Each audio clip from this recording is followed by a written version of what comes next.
Le Shorite Ryu Taijutsu, les mains victorieuses, est un art de combat révolutionnaire créé par le grand maître Christian Harfouch, qui associe des techniques de karaté, de kenpo, de kung-fu, de judo, de jujutsu, de taekwondo, de boxe et d'autres arts martiaux avec la méthode dynamique des saisies et des clés du Chin-na. Le Full Body Boxing est une encyclopédie d'arts martiaux traditionnels.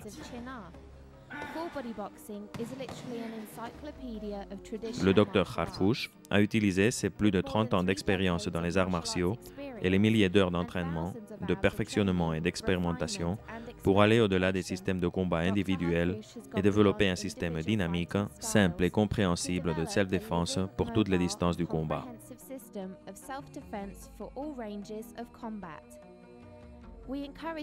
Nous vous encourageons à utiliser cette séance de démonstration comme un tremplin pour atteindre l'habileté et la spontanéité dans votre entraînement et instruction, en combinant les étranglements avec le full body boxing et vos propres techniques d'entraînement et méthodes d'arts martiaux pour créer une méthode de self-défense sans limite.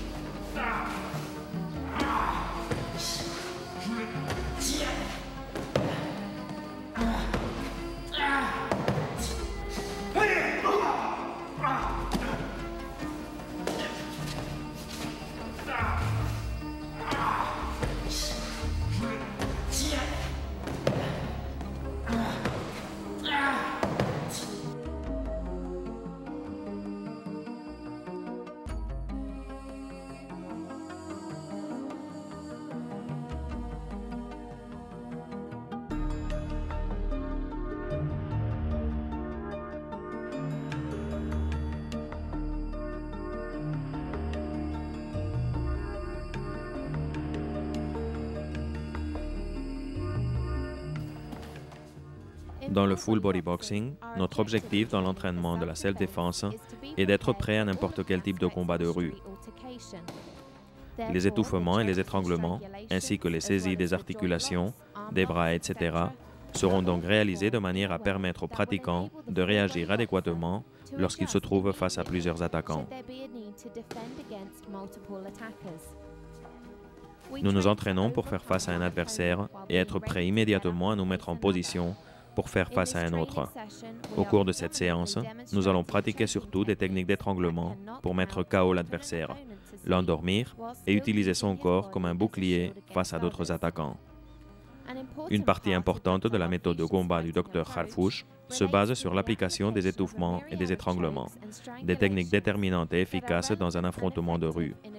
Dans la rue, les étranglements peuvent être réalisés avec une grande variété d'objets. Une ceinture, un lacet ou n'importe quel vêtement peuvent neutraliser l'adversaire.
Le full body boxing est un condensé de mouvements pour contrôler un adversaire, même si la personne est très forte et peut être capable de supporter la douleur d'un étouffement.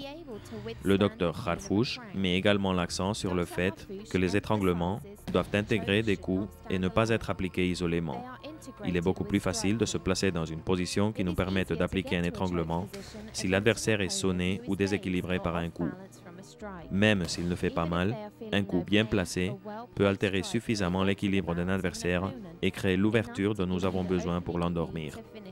Le docteur Harfouch souligne qu'il existe deux types principaux d'étranglement, ceux qui interdisent l'entrée de l'air et ceux qui bloquent l'arrivée de sang. Dans le premier cas, en bloquant l'air, nous empêchons l'air d'arriver aux poumons de l'agresseur. Le manque d'air dans les poumons implique un manque d'oxygène dans le cerveau et par conséquent la perte de connaissance. La prémisse de base de la self-défense, c'est qu'un agresseur inconscient a cessé d'être un agresseur.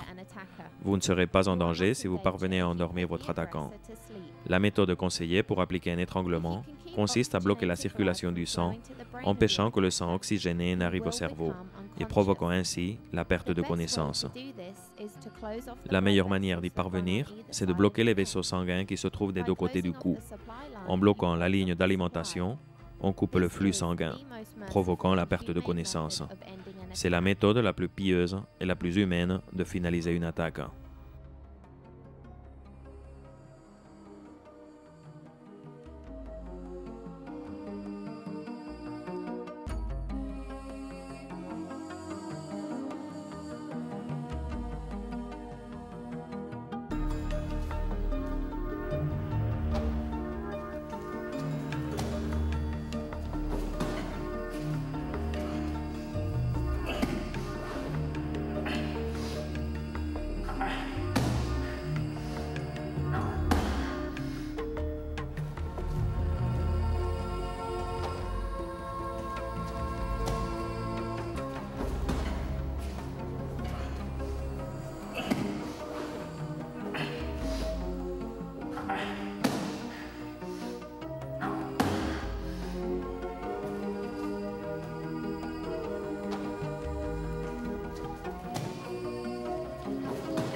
Le full body boxing intègre également les renversements avec la hanche et avec la jambe, ainsi que d'autres renversements pour nous placer dans une position adéquate pour appliquer un étranglement.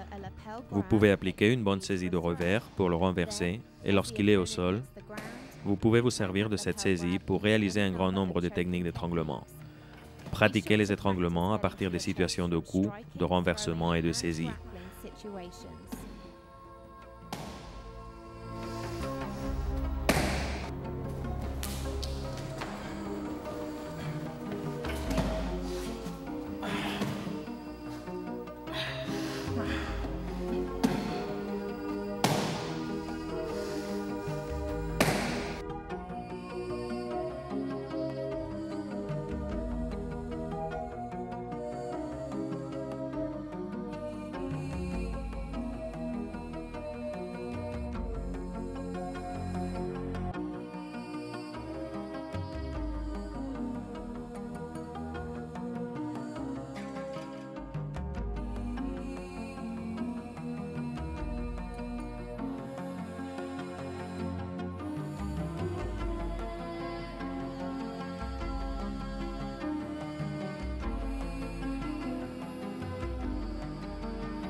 Il y a deux manières essentielles de bloquer l'arrivée d'air. La première est une technique d'étranglement consistant à fermer la trachée pour que l'air n'arrive pas aux poumons, en appuyant fortement l'avant-bras contre le devant du cou. Bien qu'interrompre l'arrivée d'air soit très efficace, appuyer sur cette zone peut être très dangereux, car on peut rompre la trachée, provoquant une hémorragie, même une fois l'étranglement terminé, et retarder excessivement l'arrivée d'oxygène aux poumons. Si une inflammation se produit, l'agresseur peut mourir asphyxié.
Une partie importante de la méthode de combat du Dr Harfouch se base sur l'application des étouffements et des étranglements, qui sont décisifs et efficaces dans un combat de rue.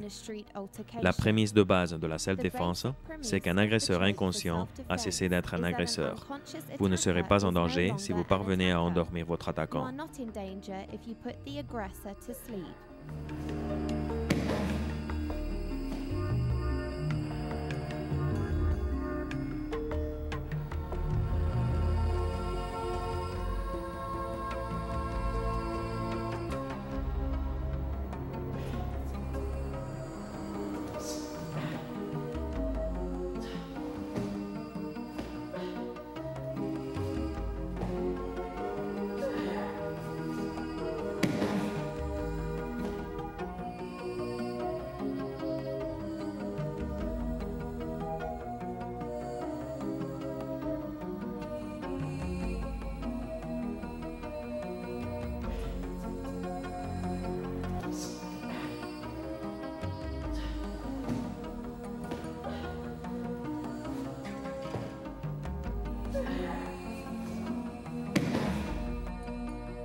La meilleure méthode pour appliquer un étranglement consiste à bloquer la circulation du sang, empêchant que le sang oxygéné n'arrive au cerveau et provoquant ainsi la perte de connaissance. La meilleure manière d'y parvenir, c'est de bloquer les vaisseaux sanguins qui se trouvent des deux côtés du cou. En bloquant la ligne d'alimentation, on coupe le flux sanguin, provoquant la perte de connaissance. C'est la méthode la plus pieuse et la plus humaine de finaliser une attaque.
Quand on pratique les étouffements et les étranglements, la force doit être utilisée à travers une série de techniques dans l'objectif d'éviter de blesser. Il faut pour cela s'entraîner avec un camarade qui nous donne la réplique pour apprendre comment réaliser chaque technique, ainsi que l'angle d'application correct. On évite ainsi d'utiliser une force excessive qui peut blesser notre compagnon.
L'étranglement avec le bras le plus habituel est la saisie par derrière, appelée étranglement arrière ou par le cou en forme de V.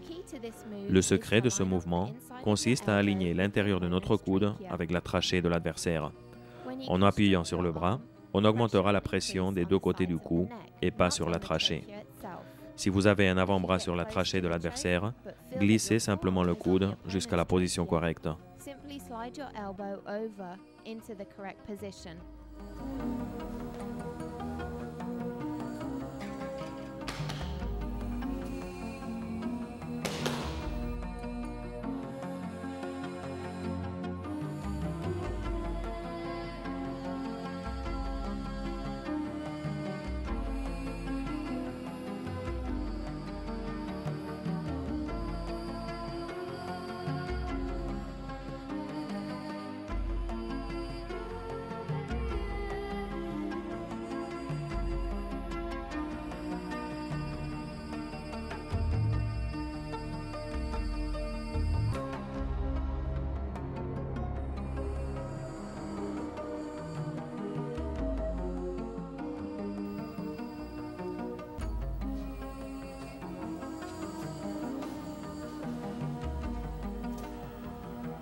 Une autre manière de bloquer l'arrivée d'air, c'est de fermer la bouche et le nez, empêchant l'oxygène d'arriver aux poumons, essayant de provoquer l'asphyxie. On peut le faire en utilisant des techniques de saisie pour boucher le nez ou la bouche, ou en utilisant une veste pour couvrir la tête de l'adversaire. Cette technique est également dangereuse et il faut faire très attention lorsqu'on l'utilise. Il existe 3 manières essentielles de réaliser un étranglement. La première, au moyen d'une barre. La deuxième, en utilisant un vêtement ou un autre matériel approprié. Et la troisième, en appliquant une combinaison des deux précédentes.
Vous pouvez contrôler l'adversaire en réalisant une clé de ciseaux pour l'étrangler en plaçant sa tête sur votre estomac.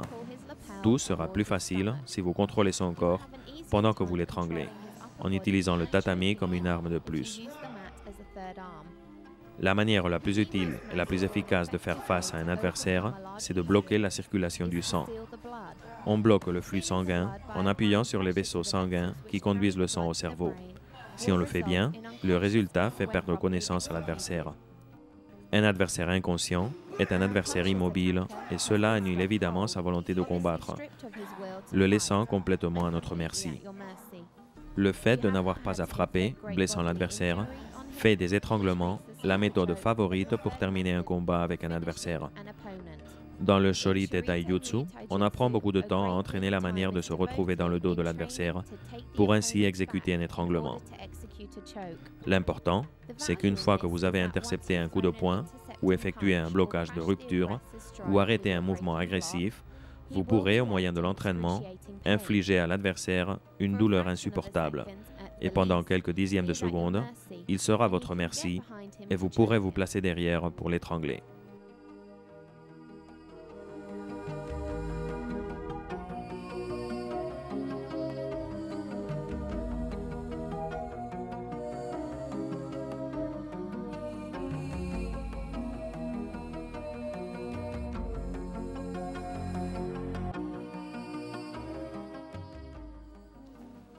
Dans le full body boxing, il y a de nombreuses manières d'arriver à cette position, ainsi que de nombreuses manières de terminer l'étranglement. Le grand maître termine l'étranglement aussi bien debout qu'au sol. On peut employer le bras qui reste libre pour renforcer l'étranglement, et même parfois la main libre pour tenir le bras de l'adversaire, tout en renforçant l'étranglement avec le cou et la tête.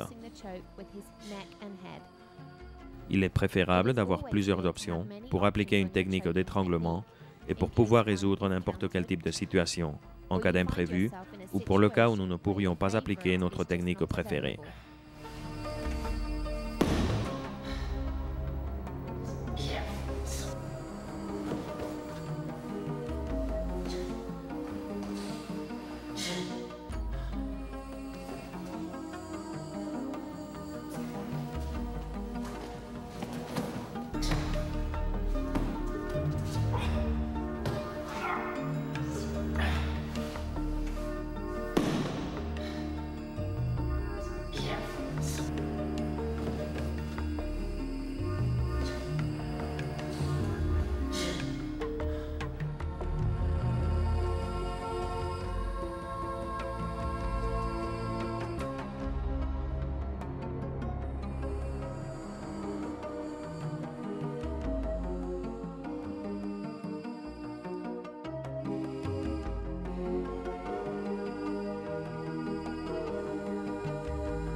Le double étranglement de revers se fait lorsque votre adversaire répond à votre étranglement simple de revers, en accrochant votre bras de sorte que vous ne puissiez pas atteindre son cou.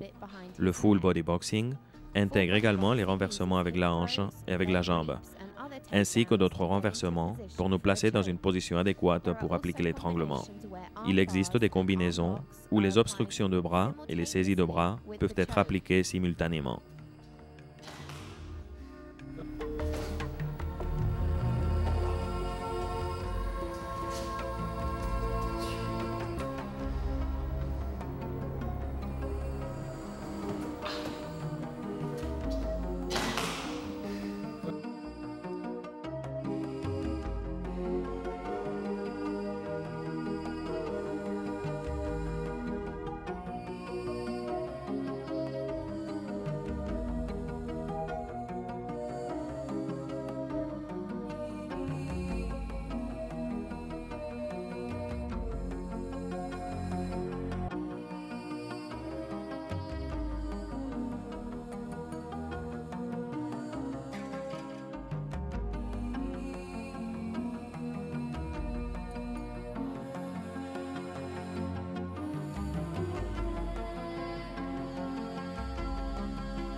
Dans les étranglements, vous pouvez utiliser une main pour saisir l'autre, par l'intérieur ou par l'extérieur, ou votre propre manche comme un poignet.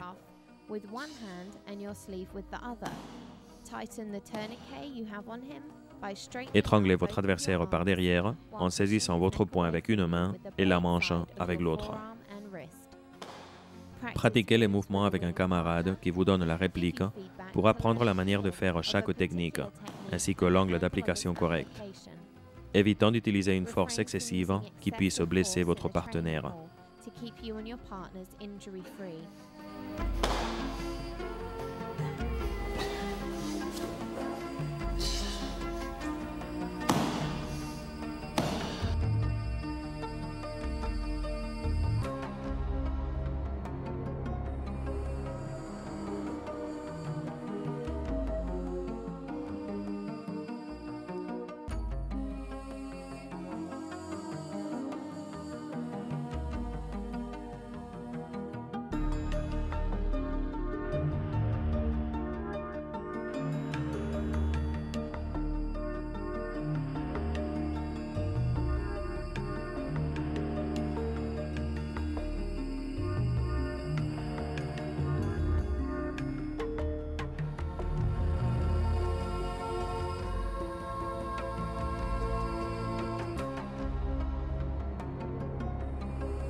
Vous pouvez assurer une bonne saisie de revers pour le renverser.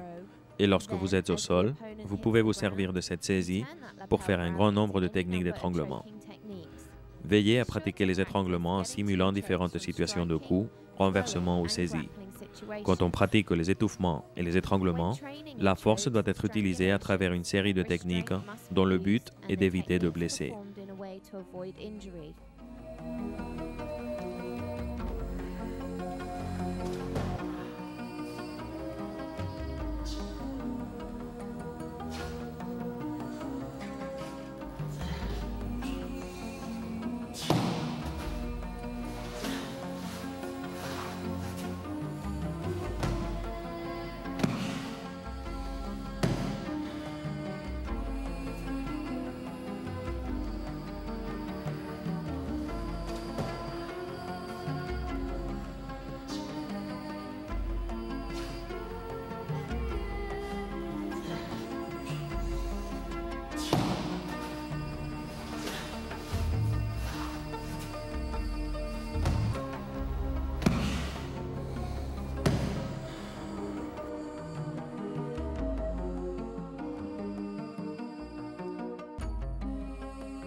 Par derrière, on peut saisir le revers de l'adversaire et croiser celui-ci devant son cou ou pousser son cou vers l'avant et l'étrangler en serrant les mains et les coudes.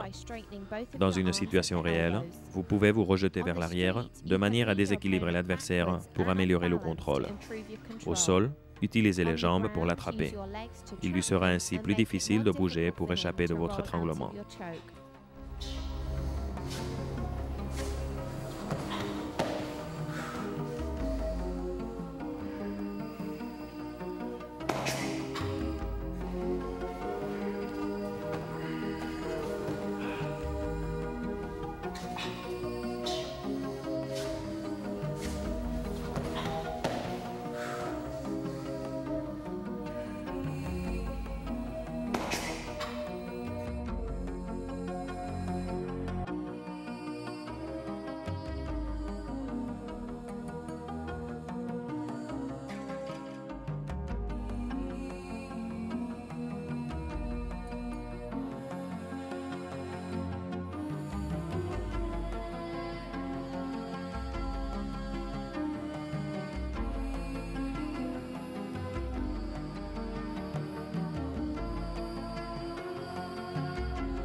Quand on pratique les techniques, la force doit être utilisée de manière à éviter de faire du mal.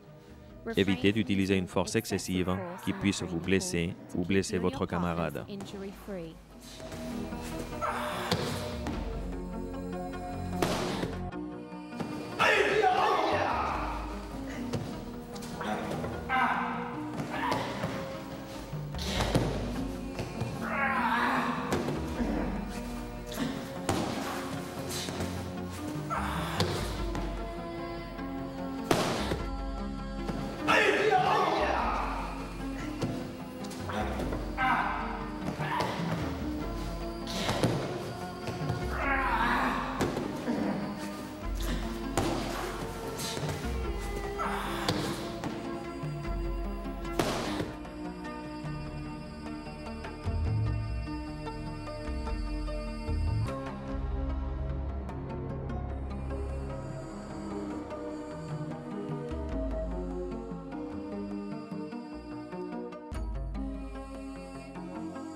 Un étranglement par derrière est difficile de contrer. L'objectif de l'étranglement qu'on appelle chicken wing est de provoquer une douleur aux coudes et aux épaules, comme dans l'étranglement en forme de V où nous provoquons la perte de connaissance. La variante à une main de l'étranglement nous permet de faire très mal à l'adversaire pour une longue période de temps.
Utiliser l'étranglement de revers est une très bonne manière d'endormir l'adversaire.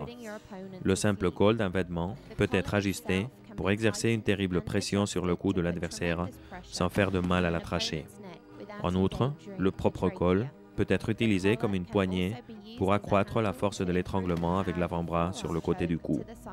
De fait, dans de nombreux étranglements proposés par le docteur Harfouch, on utilise aussi bien l'avant-bras que le vêtement pour atteindre l'objectif.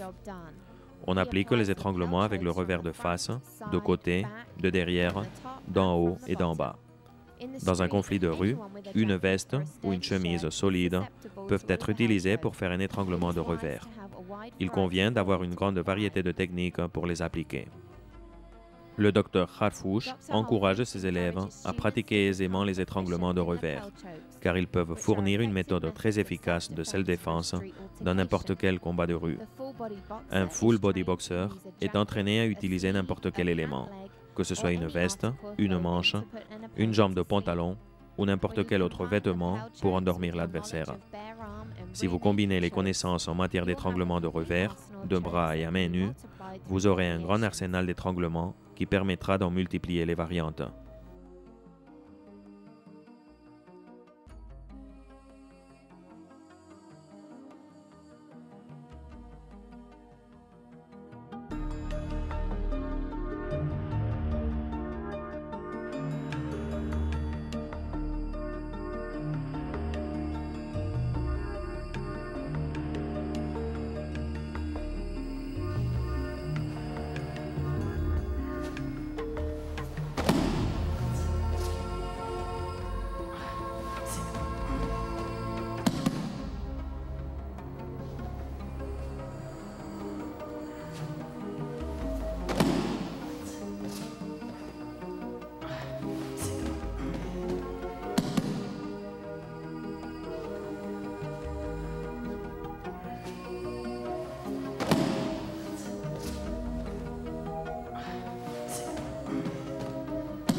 La préparation technique et la condition physique sont les clés du succès dans le full body boxing. Cette discipline profite de toutes les ressources du corps pour obtenir un puissant arsenal de coups, de saisies, de renversements et d'étranglements qui seront réalisés avec puissance, vitesse et efficacité. Pratiquer les différents types de combats permet aux pratiquants de choisir une grande variété de techniques pour chaque situation. Les bénéfices cardiovasculaires, les secrets du grappling, la force et la souplesse développées à travers une pratique méthodique font du full body contact un système d'entraînement complet.